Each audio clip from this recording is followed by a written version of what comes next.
And we're back. Me, David, One Up Gaming. Gonna have a review of Dredge. And yeah, Dredge.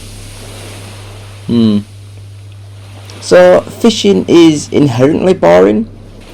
I mean, I felt that way because my dad used to take me when I was a kid, and it was just to get me away for a few hours, and I used to hate it. Just sat around, did nothing.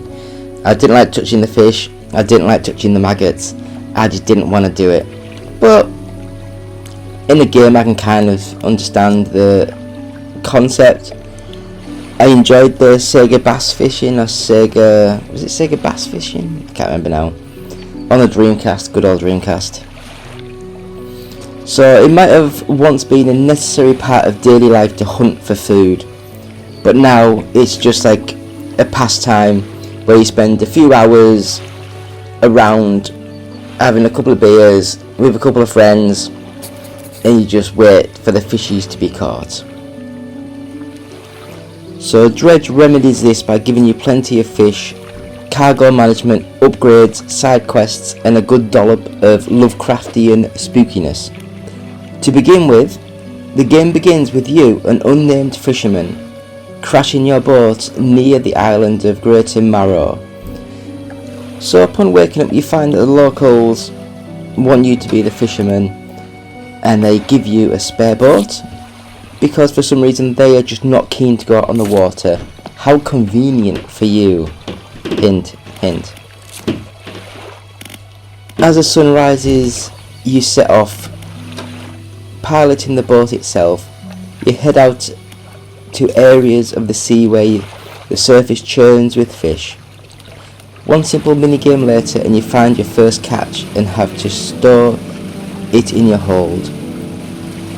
The fish and indeed all your equipment must fit within a grid inventory without any of the items overlapping. Certain items such as motors and fishing rods can only be stored in certain sections of the grid, while fish can be placed anywhere. You know the item management screens from Resident Evil? It's like that,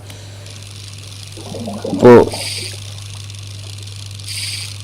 with a little bit of Tetris because some fish are oddly shaped. You'll spend a lot of time on the screen optimising your boat's load, but the video game logic where a fishing rod takes up more space than a mackerel is a little annoying. Fish is caught and it's time to head back to the shore to sell your catch, upgrade, buy new rods, nets and motors, and then, importantly, sleep. Sleep is really important because if you don't make it back before nightfall, things start to go bump in the night, or splash in the night to be more specific. All is not what it seems on this archipelago, with mysterious lights, blinking eyes and slithering things jumping on board to try and destroy your catch. The first few hours of the game are rather sedate, and it takes a while to get your boat kitted out with new equipment. Certain fish can only be caught with certain rods, and your boat is very slow, pootling around the sea without any urgency. However, it's still a lovely experience, and you just sort of want to play along after a long day at work. As you continue to play, venture further and further from the home island. Then when things start to get more spooky, side quests offer hints at what lurks in the deep, and characters you meet seem to be constantly nervous, wary of something out in the mists. The outlying islands all have their own graphical style, including a rather gorgeous lava-filled landscape with a mysterious temple and an accompanying priest. Each location and character deepens the story and draws you further into the game. So Dredge's contrasts the normal with freakishly disturbed. The characters you meet are all drawn in a very specific style and reminded me of the Quentin Blake art that accompanies Roald Dahl books. Still recognisably human, but with a twisted, almost grotesque look.